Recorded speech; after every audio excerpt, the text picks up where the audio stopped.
start recording right now. You want to start or do you want me to? You can start. Angelica, are you a big live music person? Um, I'm not. I feel like if I make it to a concert, it's because I really love the performers, the artists. I don't go to a couple concerts every summer, for example. Maybe once every couple years I'll go to a concert. Yeah, I mean, And I'm the lame person who thinks too, like sometimes when I'm at a concert and they kind of go nuts and they jam out, it bothers me. like you want to just play Because the hits and get off stage. not just the hits, I don't want the song that I've grown to love to be that different. Yeah, I get it. I know I'm not supposed to admit that, but What's the best I'm concert you not a ever huge saw? fan of jam bands, like, I'm not, Well, yeah, you're not a hippie. I don't like jam Yeah, bands either. yeah. What's the best concert you ever saw? Foo Fighters here in 2018. Wow, was that Moda Center? It was at Moda Center, it was on my birthday. I love Foo Fighters, um, and it was just I mean, Dave Grohl is just such a great rock star. I mean, he gives it 1,000%. And it was incredible. I knew it was gonna be good, but it was definitely the best concert I've ever seen. He went crazy. It was super loud, and we did not have, earplugs. Uh, And, yeah, I mean, for me, it was okay, because I think I do have hearing damage in my right ear anyway from just being in broadcasting forever and wearing an earpiece. yeah, But Bill was really suffering after that concert to the point where he thought, I think I did some damage. I might have to go to the doctor." And it eventually got better, but it was like a couple months of his ears ringing. And so that was a little scary, but still totally worth it. And they did a couple covers that were pretty incredible, including Under Pressure, which is my favorite song of all time. So oh, I had my interesting. favorite band covering my favorite song of all time on my birthday. So that was really great. That's pretty awesome. What about you?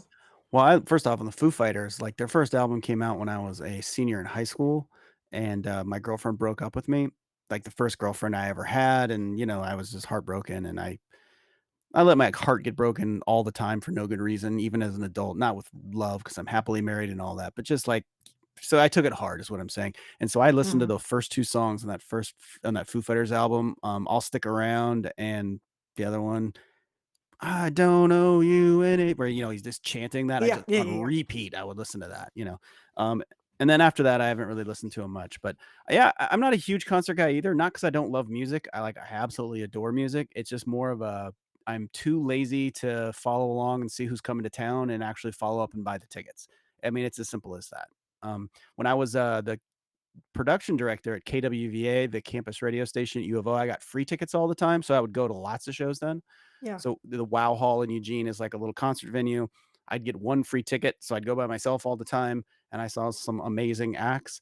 The funniest concert to me, I saw KRS-One, who was fantastic, who's one of my favorite rappers of all time, and he did this thing that was amazing where, like, at the end of his concert, he started like a cipher where everybody just gets in a big circle and he's rapping, freestyling or whatever, and there's breakdancing happening. It was amazing. And then he hands the mic off to his like co-rapper who raps a little bit, and then he hands to the next guy. And by the time you look up, they're gone. They've left. The party's still going, and it's just people in the crowd rapping and dancing. And that went on for another hour. Wow. Like that was amazing. See, I like having those big concert experiences. Even if I'm not really attached to the band. I saw the Grateful Dead in Boston. I saw Fish in North Carolina because I'm like, I gotta go to a Fish But concert. you I just don't want to like jam experience bands? it. I don't, but I still thought it was so crazy and fun. Not necessarily because I enjoyed the music, but because I was like, this is insane. I saw Elton John in Boston, and this was like in the early 90s. He was really great. And these were all tickets. All three of those concerts were people coming to me and saying, I have an extra ticket. Do you want to come? And I'm like, sure, I'll come. And it turned out to be a lot of fun. But I never, like you, would have gone out of my way. Who's coming to town this summer? Da, da, da. I've Yeah. hardly ever done that. I've seen Pearl Jam twice, and those were amazing, 20 years apart in the same place. And I love Pearl Jam, and I saw them in Missoula, and that's a great venue. They start their tours in Missoula. But other than that, I'm like, I can't even remember any spectacular concerts. I can remember some bad concerts, like, I don't know. I saw the Bare Naked Ladies because it was part of this other show I was at, and that was kinda lame because it just wasn't a great concert. I saw the Beach Boys when I was in middle school, and they were horrible and just it was 1987, and they got booed off the stage. Wow. So, I guess in that way, it was awesome. Like, you know my opinion on the Beach Boys, right? I don't know if we've talked about that. I don't They are remember. to me, they are the most overrated band in rock and roll history. Like, they have look, this is unpopular. They have 2 good songs because they're the only 2 songs that don't sound exactly like every single other one of their songs. Yeah. You know what I mean? And they talk about the layered harmonies and all these the falsettos but it's all the same thing over and over and over again. So, Yeah. I don't like to be I mean, and honestly, most of the guys who are in the Beach Boys are just awful human beings, and that also colors Yeah. my Yeah, Mike love is just the they were pits. really they were wasted and, like, incoherent, and even, like, hardcore fans were throwing stuff on the stage, and I'm in 7th grade, I'm like, "What's happening?" Another free concert I got dragged to. One of the weirdest ones I ever saw, though, was also at the Wow Hall in Eugene. Beanie Man, have you ever heard of him? No. He's one of the biggest dancehall reggae stars in the world, or he was at the time. He's not as famous now, but he's like the kind of guy who would sell out a 15,000 seat arena in certain cities, right? He comes to Eugene, Oregon, and there's 25 people in the audience, and he's got this huge live band. They're like, you know how like James Brown would play, and he's got this big band, and Yeah. they're just amazing musically, and they kind of almost do like this crazy like medley of all his hits because he's got so many, and they play them at almost like double Yeah. time. They're just going, and it's so that's the act, and it's amazing to watch. But he has this huge band. There's literally more people on stage than there are in the audience, and they are just looking at the people who are there, us, with just utter contempt for the people who didn't come. And like Yeah. they like I remember they walked through the crowd to get to the stage because there's no one there. They're like looking around at us, and it's all a bunch of like white people. And here's like these like reggae artists straight from Jamaica staring at those of us. I don't know. It was very surreal How experience. awkward. Yeah, that was I had fun. Like it was a fun show, but like, yeah, it was crazy. The only other show that I can think of that I've gone to in Portland that was really fun was Hall& and Oates Oh, of at the course. Schnitz. You're a huge Hall& and Oateser. I'm a huge Hall& and Oates fan, and it was at the Schnitz, and it was, before I was a mom, and I'm saying that because it struck me how many, like, moms were there in the front doing the mom dance. You know, when you just kind of you slap your thigh over and over again, and that's your dance? You're just standing there slapping your thigh. And this is what Oates was doing. He did nothing else. I don't even think he was playing guitar. I swear to God, he stood on stage and slapped his thigh the whole night. That's And funny. Bill and I were just dying. It was such a good concert. I mean, Hall& and Oates. That's funny. Ladies and gentlemen, on the thigh, Oates.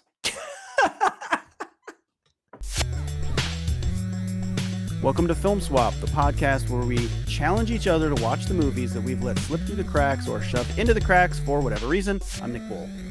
And I'm Angelica Thornton, and today we are talking about This Is Spinal Tap. Very delicate. It's a bit of a departure from the kind of thing you normally play. What do you call this? Well, this piece is called Lick My Love Pump. This is the loudest, Rock and roll! most explosive band in heavy metal history. This is Spinal Tap, There's such a fine line between stupid and clever. the funniest movie ever made about rock and roll. He choked on vomit. Well, they can't prove whose vomit it was. The monumental classic. There was a Stone Age monument on the stage that was in danger of being crushed by a dwarf. The makeup of your audience seems to be young boys. Oh, it's a sexual thing, really. We've got, armadillos in our trousers. I mean, it's really quite frightening. No, don't touch I was just pointing at it. Well, don't point. I'm sure I'd feel much worse if I weren't under such heavy sedation. The cult phenomenon. The numbers all go to 11. Does that mean it's louder? Is it any louder? Well, it's one louder, isn't it? Why don't you just make 10 louder and make 10 be the top number and make that a little louder? These go to 11. This is Spinal Tap. This is Spinal Tap is a 1984 American mockumentary film co-written and directed by Rob Reiner in his feature film directorial debut. Amazing first movie. The film stars Christopher Guest, Michael McKean, and Harry Shearer as members of the fictional heavy metal band Spinal Tap, who are characterized as one of England's loudest bands. And Rob Reiner appears in the film as Marty DeBurgi, who's making a documentary about the band and their North American tour. The tour goes awfully. Nobody comes. They have a big inter-band squabble, and when Michael McKean's David St. Hubbins' character, when his girlfriend arrives from England, things get even worse. The band breaks up. The tour ends miserably until the very end when they learn that one of their singles is a hit in Japan when they reform and go tour Japan and have a happy ending. It is one of my absolute favorite movies of all time. It is a movie I can put on and rewatch and actually laugh out loud every single time. It is it's a pioneering film. It's really the first large mockumentary that found mainstream success. Um, and it is the start of a run by Rob Reiner, which I think is unparalleled in the history of film. And I can get into that later. Angelica, why had you not seen this incredibly important and amazing movie? Because I'm a freaking dumbass. I don't know. I just didn't get around to it. And then it gets to the point where you're like too ashamed to catch up. Um, and after having watched it, I still feel like embarrassed because I'm 40 years late to the party. So like I want to talk about the lines that I loved and everything, but what a dork for waiting this long to watch something like this, like an iconic film. I feel like I blew it. And so anything I say has been said a million times before by so many other people. Um, Obviously, I loved it. It was not a shit sandwich. Um, Which is one of the funniest things. There's it's no way so they said that. awesome. They didn't say that. That's not real. Is that all it says? Yeah. So good. Um, could you even continue to do this podcast if I just came right now and I was like, nah, I mean, it wouldn't be great, but I, I accept you for who you are. I don't understand how this got any negative reviews. It's pitch How? perfect. And backing up real quick though, don't beat yourself up for not having seen it because what you've done is given yourself a gift that, It's true. you know, you've given yourself a gift and that's okay. It's never too late to I, correct a mistake. you're right, because I work with a couple people who haven't watched Seinfeld. And I say to them, do you understand what I wouldn't do to have all of that fresh content awaiting me? Just, yeah. So you're right. It was fantastic. There's nothing wrong with this film. I mean, Absolutely. they created Well, there's the one thing wrong with mockumentary it. drama. There's one thing wrong with it. It's not long enough. It is only 120, not even 120 minutes. It's like, no, it's like an hour and 12 minutes, or it's 82 minutes long. So it's Huh. 82. This movie, for me, I could watch this. I could watch a 4-hour cut of this movie. Like there's just so much fun interplay. And actually, if you have I mean, this doesn't exist anymore, right? But the DVD extras have tons of material. They shot so much on this movie. There's so much funny stuff that didn't make the movie. And I can try to share that with you sometime. I've got it on my my hard Yeah, drive that or would be whatever. great. I did buy it. It was the only way for me to watch it. It wasn't, and I thought I'm probably going to like it. It's going to be a good investment. My 14.99, totally worth it. That the closing credits, those are the best closing credits I've ever Right? seen in any film, which kind of underscores the point you just made. Like it's not long enough. I wanted them to keep going. Right? Yeah, I'm because not ready to wrap up. I mean, there is a plot to the movie, but the plot isn't really that important. You know what I mean? You're there to watch those Right. characters interact with each other. So yeah, I wanted more small moments. I wanted all the downtime when they're just laying on beds in hotel rooms, just saying stupid things are great. How was this all improv? I mean, mostly improv. How? Well, I mean, I think it's like all those movies, right? You set up the framework for what you want to do, you establish who the characters are, and then you riff and you shoot forever. And it's easier to do that now with digital recording, right? You can never run out of film when you're not using film. But they were doing hours of this on film stock, which was incredibly expensive for the scale of this movie. Yeah. And it's amazing how much gold they struck. Um, Even just little things like at the beginning of the movie, what makes me laugh almost the hardest in the whole movie at the beginning when Rob Reiner's introducing the film, he is talking about the movie, and he starts to fold his arms, but he's got his camera on his chest, and he gets halfway through folding his arms and just sort of It's awkward. It's the dumbest, littlest thing, and it works so well. yeah, he's such a jackass and he plays it so well. Um, I just every little scene, I don't like it goes to 11 as a perfect scene, Yeah. obviously. One of the most iconic Um, in film history as well. yeah, and I was watching an interview that Rob Reiner and Michael McKean and Harry Shearer and Christopher Guest were doing. I think it was on CBS and it was like a 20-minute long interview. And they just kept talking about how in the improv process they got to these lines like "Camp Dust for Vomit" Mhm. and just and they 40 years later are dying laughing just thinking about the process, which is incredible. Yeah, and well, there's so many things to talk about with this movie. I think we should take a moment here and let's just talk about the music of the movie because this movie doesn't work if that music isn't absolutely perfect, and it is. It is completely perfect. I mean, "Tonight I'm Gonna Rock It Tonight," the opening song, is a great rock song on its own. Like, if It's you so didn't know good. that it was, like, from a funny movie, you'd think, "Okay, it's just kind of a fun pop rock pop song from that era." It is so well done, and these guys are such great musicians. It's amazing to me. I mean, Big Bottom is obviously the famous song from the movie, the one that you probably knew of before you had seen this movie, I'm guessing. Yes. Yep. Uh, and it totally works, and it's musically interesting, it's not simple. I just Yeah. think they have these swings with the music where, like, Big Bottom is obviously such a broad joke, right? Like, "The looser the waistband, the deeper the quicksand" is such a I hilariously mean, specific line to me. the only reason you'd know is the absurdity is just maybe one step above the real stuff, but not even. I mean, "Pour Some Sugar on Me" is ridiculous. All those songs are Mhm. ridiculous, and that's why this works so perfectly. Yeah, but then you even get into, like, rock and roll creation. "'Twas a rock and roll like, the idea that this is their religious album that's came off of, and the entire song is is blasphemous. Like, it's about they're supposedly about God and Christianity, but there's the yin to his yang and was a big bang, you know what I mean? Like, stuff like, Yeah. that's so funny to me, because it's not a joke that even hits that hard the first time you see it. Then the Yeah. second time when you really start hearing the lyrics, you're like, you get Yeah. it. And that's why this Yeah. movie to me is also so rewatchable. It's just very dense. It's not a one note joke. Yeah, so I watched it twice. I've watched it twice. The second time not, fully focused.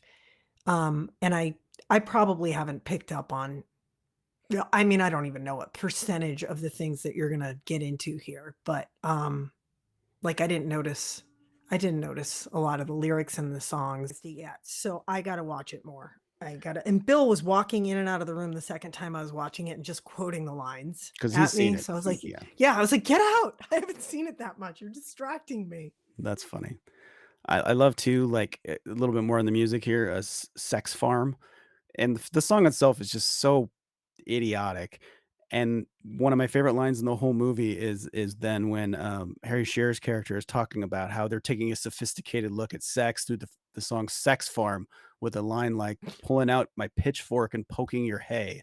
Like, that's all That's of so good. just kills me. Like, just they're so masterful at sort of undercutting the absurdity of what they're doing with these very earnest statements, and I think that's one of the Yeah, reasons why the comedy works so well. yeah. The Um, Boston gig has been canceled, wouldn't worry about it though. It's not a big college town. One of the best lines of the whole movie, like, and Oh so, my like, god. Or just thrown I off. wish I could talk, but I have to go to the lobby and wait for a limo. I almost fell off the freaking couch. And that brings me to something I wanted to talk about, which is this amazing cast because, Yeah. beyond the primary cast, right? There are so many amazing cameos, and that line delivered by, Howard Hesseman, who you Yeah. was a huge guy on sitcoms throughout the '80s and '90s, and Yeah. he's fantastic.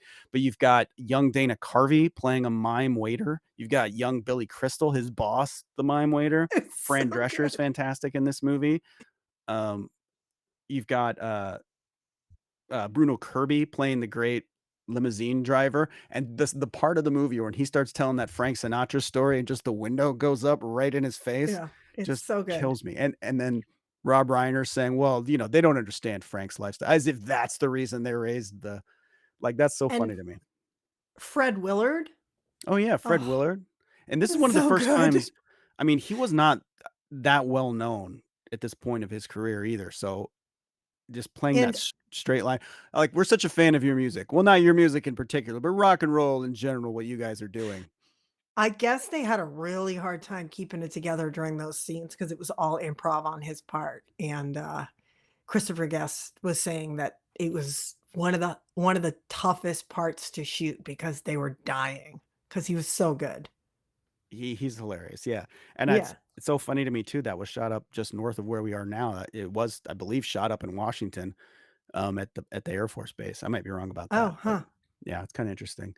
Um, yeah, so I don't know, there's so much to talk about this movie. One of the things I love about this movie too is, that all the characters, except for the band members, are constantly just saying the most easily disprovable lies and spinning everything at all times to the point where everything is absurd and nothing makes sense and it doesn't matter because everyone is full of shit. And that's the point, I guess, you know?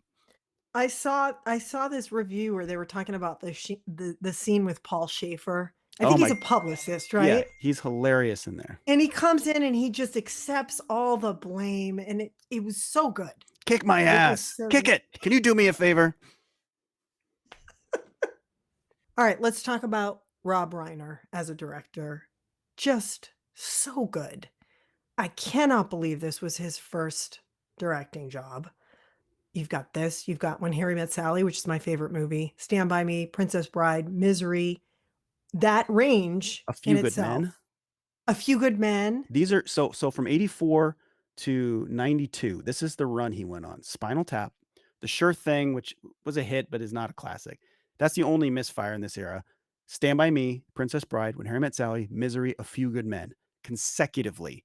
Has there ever been a director who has had that No. many classics? And each of those movies, except for The Sure Thing, is an absolute Hall of Fame classic movie. Yeah. Has there ever I been a I director who's done that? no.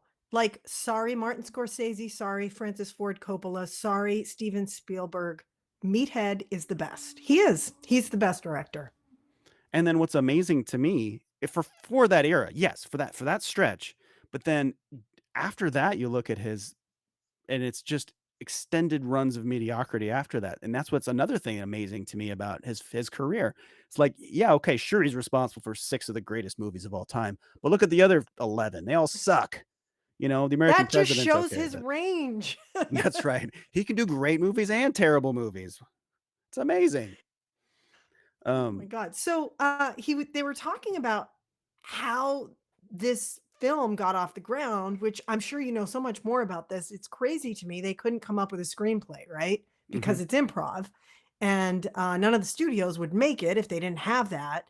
So they spent all this money that they would have spent putting a screenplay together and made a 20-minute version of it, which Mm. was quite expensive, and it took a long time, and then they shopped that around, and that's how it got picked up.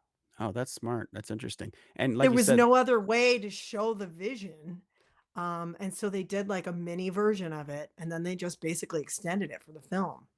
and you can't and again, thinking about the technology of the time versus now, Mhm. that was a very expensive thing to do with film and crew and all that. Because now with technology where it's at, you can run and gun, especially a shoot like this where you don't have special effects and you don't have crane shots and anything.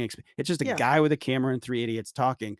You could shoot that for almost nothing now. But back then, how expensive and tedious and hard that would have been with no money is amazing to me. What are some of your favorite scenes? Oh boy.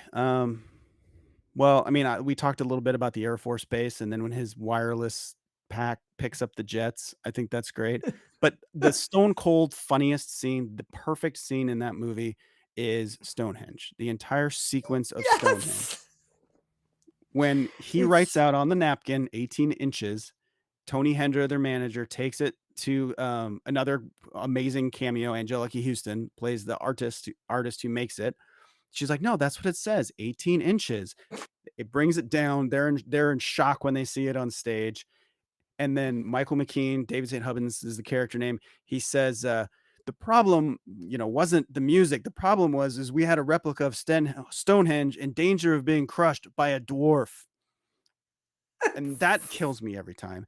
But then you follow it up then with Tony Hendricks' perfect playing of the clueless, well, I just did what you guys wanted.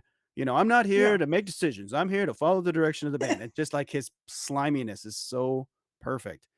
I I just love it. that's my favorite sequence of the whole movie. I mean, even the tiny little sliver of a cameo, like Ed Begley Jr. as the drummer. Yeah. I mean, that was like 10 seconds, not even.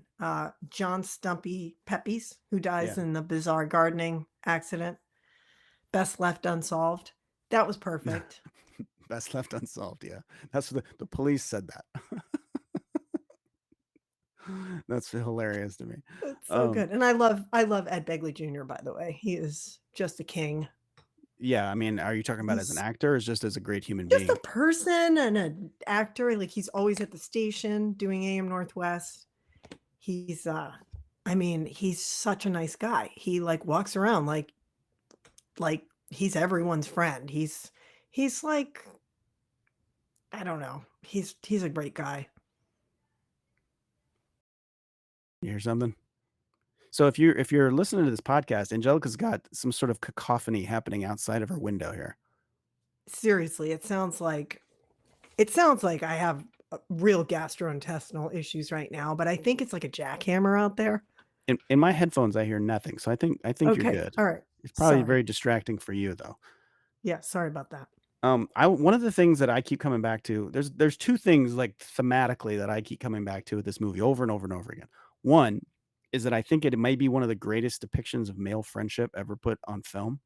This sort of constant push and pull between it's love, but it's not romantic love, and there's jealousies and pettiness and but also ultimately love, you know what I mean? And those guys love each other. It's really a love story between Christopher Guest and Michael McKean. Yeah. The movie And the woman who was cast, I forget her name, to play June Chadwick. Dave, she was perfect. Oh, That so was great. obnoxious. Yeah. She knew the role. It was so perfectly 19, I think it's supposed to be taking place in 82, right? Released in 84. That was great. I loved that tension between Christopher Guest and Michael McKean. It was fantastic. And like in those little moments too, like you asked my favorite scenes, like so you see the fighting all the time, right? But then you also see that scene when they're talking about the first song they ever wrote and they're sitting in the cafeteria and Yeah. well, I'm sitting around waiting for that train, blah blah blah, and they sing the song. Yes. If she's not on the 519, then I'm gonna and you Yeah. just see this like you see them, you see their whole story in just like a 30-second clip. Literally, I was thinking, oh God, that could be John Lennon and Paul McCartney. And the singing is great. And I'm like, that's a great song. It is. None of the songs they sing are bad. Like, none of them are just straight up jokes. They all have music chops Yeah. underneath them. Yeah. Like, even like "Give Me Some Money" is so hilarious to me, and like, but the music is so perfect for the timing. I don't know if you kn one of the hardest times I've ever laughed at a commercial, it was unintentional. Some bank, like 2 or 3 years ago, used that song in their commercial for a Oh, bank. Give me some money. And, like, I don't think they meant it ironically or anything. They just thought it was a good song about money. And I just oh, that's laughed funny. so hard when I saw that because I'm like, "They get this, right? This is not." Yeah. Oh, I hope they would get it. Even the silliest stuff, like the cucumbers in the pants Yeah. and the faces that, Christopher Guest is making on stage, the close-ups of his face Yeah. are still fantastic. Like it How never goes to a that's too much, that's like, too campy, it never goes there. It's always just the perfect tone. Yeah, especially if you know rock music, and I mean, they're dead on. It's And that's apparently why so many famous, iconic musicians are like, "Whoa, this is way too close to home for us." That's happened to me a million times. Ozzy Osbourne's like, "You know how many times I've gotten lost trying to get to the stage?" Just another iconic scene. That's probably a scene you had heard of before you saw the movie. "Hello, Cleveland!" Like, Yes. that's and it Yes, and I had no clue what it was from, probably. and there it is, right? When, back to real quick, Christopher Guest playing on stage when he dips back and can't get up, and the roadie has to spin him around and lift him up. So hilarious. But the one that makes me laugh harder than almost any joke in the entire movie is when he's playing that guitar solo and it's just awful. Just wah, wah, wah, wah.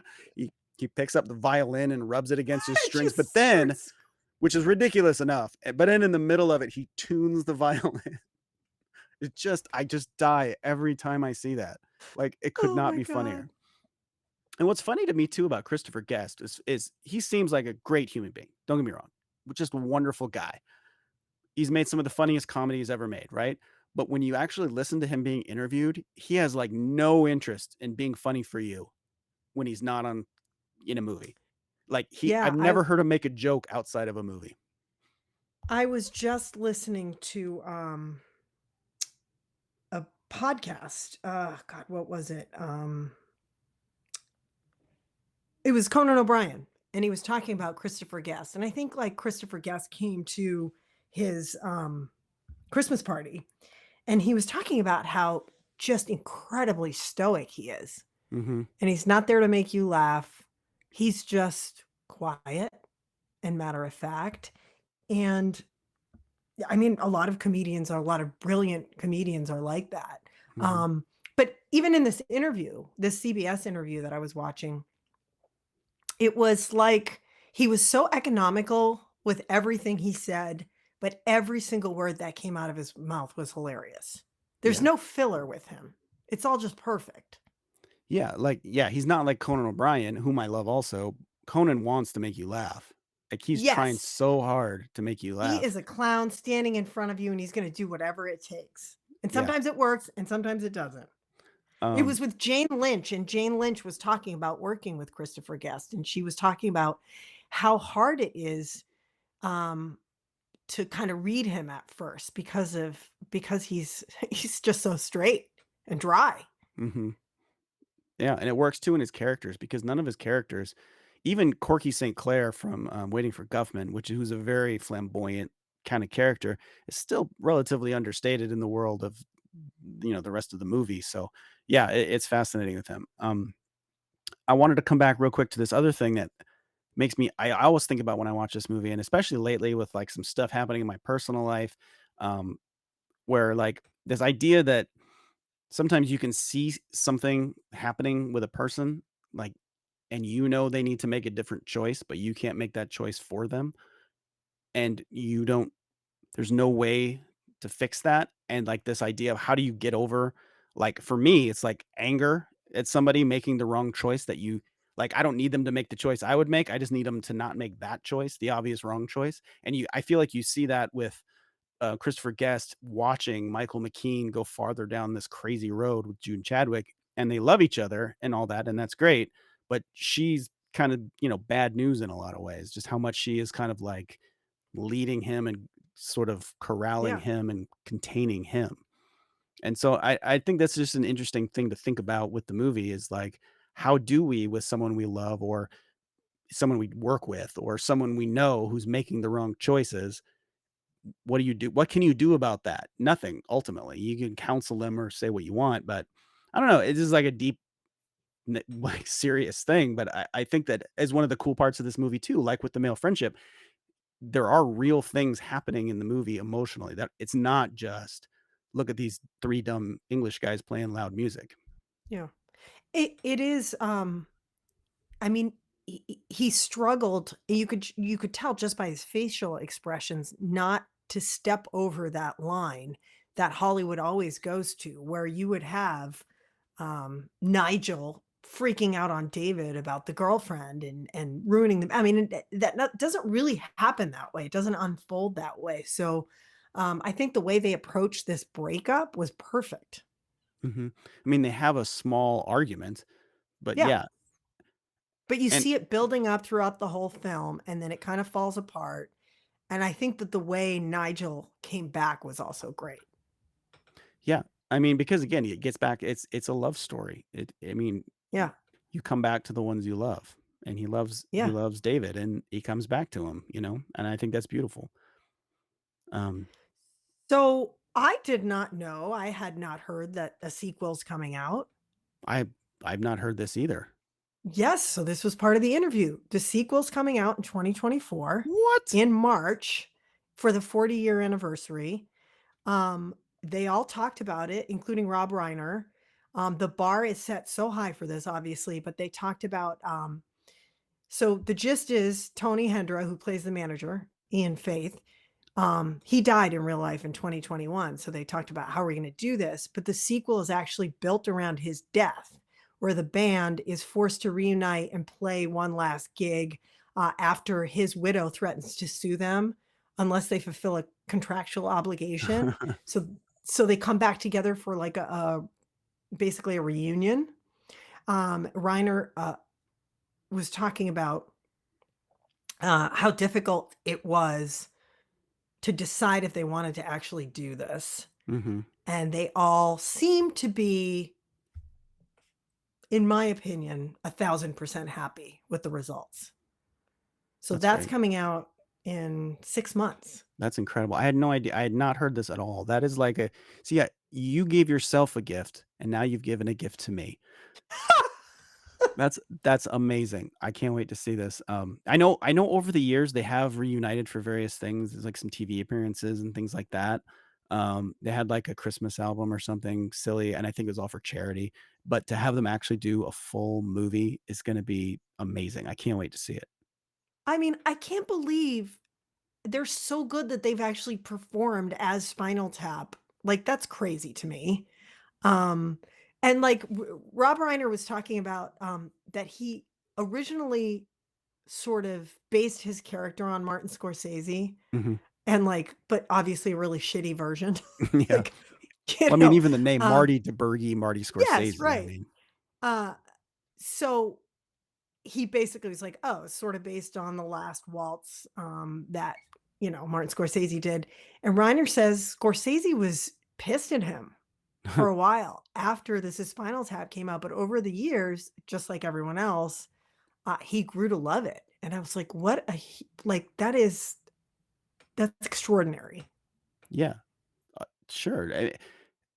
Scorsese is a student of film. He obviously recognizes what this movie is. He was also in Yeah. that era, he was extremely coked up, as we all know. So I have a feeling that had something to do with it. I don't know. What else Um, haven't we talked about? that's amazing. I don't know. I feel like we've talked about a lot of things here. I do have a question for you. Have you seen so kind of an offshoot of Spinal Tap, right? Is um uh their other movie, its name is totally escaping me, the Wind one, where the Oh, A Mighty Wind. thank you, Mighty Wind, where they Yes. play the Yeah. Yeah, I've seen folk it. band. It's been a long time though. I need to rewatch it. I've It seen like A Mighty Wind, Waiting for Guffman, all of them. Yeah. so it's an excellent movie as well. It's not as funny as some of their other ones, but in a lot of ways, it actually has much more heart and emotion to it. Like there's the whole movie is about one character. They're putting on a concert to mourn a dead guy, which sounds familiar based on what you just said about the Spinal Tap sequel. But they're putting on a tribute concert to someone. So there's this whole thing about this dead guy they all love, but then there's also this sort of getting back together, and it's an excellent movie. And I think it's kind of interesting. Like obviously this story, this idea of a band just comes back to them because I mean, in a way, that's what they are is this like comedy troupe. I mean, they're a band and I don't know. I think it's pretty great. And I hope to. So, I've loved Christopher Guest's movies because before I had seen this one, because I didn't see this until late high school, maybe I had seen Waiting for Guffman, which I think is hilarious. Um, and I had seen, we've Best in Show and all these movies. His hit to miss ratio is just he's going downhill right now, right? Because I don't know if you saw Hollywood, is it Hollywood Ending? It's very bad. I'll have to look up the name of it. It's based on a Hollywood production, and then his last one was Mascots for Netflix, which I Hmm. actually just watched last week. It's because after I watched Spinal Tap, I'm like, I got to watch more of these again, and it's really bad. So I'm a little nervous, and I hope that it's not bad. It's just like totally the same thing he's done a million times. So I really hope this sequel pans out. Yeah, I'm trying to for you. I'm looking at all his films for your consideration. That's the one, yeah, and to me, that's like his Yeah. ugliest movie. It's like Yeah. all of his movies to me, and this is Rob Reiner's movie. Yes, he's the director, but obviously this is also Christopher Guest and Michael McKean and Harry Shearer's movie. They all did it together, right? So Yeah. they all kind of get lumped in together, and I think because Christopher Guest followed up with all these other movies, he kind of gets credit in a lot of the times for Spinal Tap. Yeah. Um, But yeah, that is a very for your consideration has a really ugly undertone that his other movies don't. So I find it kind of fascinating. Huh. This is a tangent, Interesting. I realize, but I'm a huge No, Christopher not at Guest all. fan, so I just I like talking about it. Yeah, I mean, I don't this is like this would be the kind of film you would think that they wouldn't want to I just leave it. Like, just leave it. It's perfect. Don't come back with Spinal Tap 2 and screw it all up. But I don't know, man. They're so good. March 19th, we'll find out. Yeah. One more thing real quick about Christopher Guest. Think about what a year he had in 1984. 1984, he puts out This Is Spinal Tap, one of the greatest comedies ever made. He marries Jamie Lee Curtis. Like, what a year. Like, the hottest actress at the time. She had just been in Trading Places and the Halloween movie, and her career was taking off. She's, young and beautiful, and like, what a year. Yeah. And they're still happily married, which is amazing. And Can you imagine having dinner with them? yeah, right? And she is such Well, a it funny would be all person. Jamie Lee Curtis. Well, I saw a podcast Christopher. interview with those two together, and I don't remember whose podcast it was. Jamie Lee Curtis talked 90% of the time. She's a delight. Yeah. It was great. And then I every love her about so 10 much. minutes, Christopher Guest would just pipe in with the perfect joke. And I love that sort Yeah. of dynamic. I need more Jamie Lee Curtis. I was telling you that I just finished the second season of The Bear, Yeah. and I'm praying we get more of her. I haven't heard. I haven't looked it up to see if she's coming back for any more, but she was incredible. It was one of the Obviously, yeah, she's gonna win an Emmy. That was one of the best, I don't even know how long that episode was, hours of television I've ever seen. So she'll get an Oscar and an Emmy in the same year. potentially. Yeah. That's amazing. And it's cool to me to in like in a industry like Hollywood, right, where older women just disappear, to see her have this crazy resurgence. She's more important now than she has ever been to Yeah, film. And I think yeah. that's amazing. It's a testament to her talent as well. Um, And she's the actress who for years has been standing up and saying, "No, I don't look like I looked in True Lies, and I don't give a shit anymore. mhm. F you." And it's fantastic. More people need to do that. Yeah, right? Love her. I love her. Um, well, what are we watching next week? Next week, we are watching Dead Poets Society. All right. One of those movies that has incredibly famous scenes that even as someone who's never seen it, I am familiar with some of the lines and scenes, and I look Yeah. forward to seeing how the movie actually goes because I have no idea. Yeah. Robin Williams is great, a young Ethan Hawke. I'm gonna actually watch it with both my kids. My husband, was mentioning the other day, he's like, "We gotta watch Dead Poets Society." I've talked about it with the kids a couple times. Let's do it. And I'm like, that's a perfect movie. Nick hasn't seen it. So Speaking of your sons, did you show them Spinal Tap? I watched it with my younger son, What do you think? actually. Soren was out. He's 11 and a half, and he was making me so proud because he was laughing at all the right places and like the jokes that I did not think he would get. And he's super into music right now. He plays the piano, but he's been taking like drum lessons for a couple years. And I think he loves that whole scene. Like he really loves 80s hair bands. Like Uh-huh. when he's playing the drums, he does all that stuff. I mean, he does AC/DC and he does Guns N' Roses, and he loved it. My older son doesn't have the attention span. He's also a budding musician. Plays electric guitar, but I don't think he has the attention span to watch a movie right now at all. Yeah. It could be the best movie ever, but he's 14 and a half, and I'm like, no, forget it. Unless it's shot on a phone vertically, he's not That's going to watch it. absolutely right. Unless it's like a series of TikTok videos, I can't get him to sit down that long. It Wow. sucks. Kids these Yeah, days. I can't wait. I can't wait to get him back. Well, you will. It'll just take time. It'll be years. It's Yeah. easy for me to say as with a 6-year-old. I have no idea. Hey, and if you're listening to this too, guess what? This is our inaugural COVID episode. I am sick with COVID. I'm at the very end of it. You can probably hear it in my voice a little bit, but I You're managed feeling to. better though? It's a A lot slow and steady better. process. I'm gonna Yeah, probably take a nap you after were this. pretty sick last week. Yeah, I only had to miss actually. I ended up only missing 3 days of work, but I got really sick, and I'm just really grateful that vaccines exist and that I took them, and that I can't imagine how awful this would be unvaccinated. Yeah. and how scared you would have been because the whole family's vaccinated. Like August got sick, Marissa Yep. got sick. We got it at a party. We went last weekend to a party, a friend's 40th birthday party. I know we got it there because it was the only place we could have got it within the time window of, infection. Yeah. And just a reminder, I guess we got to keep wearing masks again. Yes.